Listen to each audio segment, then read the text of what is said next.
Ang lulutuin natin ngayon, mga kaayat ko, ay sinaing na tulingan. Ilocana version. FYI po, mga kaayat ko, kilala ang Batangas sa pagkakaroon ng isa sa pinakamasarap na luto ng sinaing na tulingan. Ngayon naman, ibabahagi ko ang aking simpleng version na may kakaibang lutong bahay na masarap. 3 pangunahing sangkap lang ang gagamitin natin bukod sa isda: sibuyas, piyas, luya.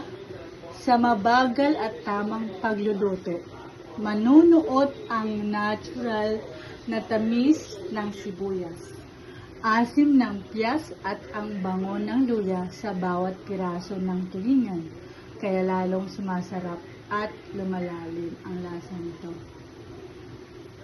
Ang maganda nito ay simple lang ang mga sangkap, pero napakayaman ng lasa.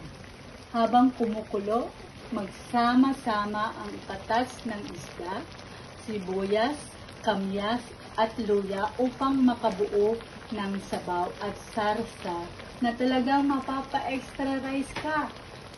Perfecto ito para sa tanghalian o hapunan kasama ang buong pamilya. Kaya ihanda na ang iyong mga kaldero at samahan ninyo ako sa pagluluto ng masarap, abot kaya at punong-punong pagmamahal na sinaing na tulingan.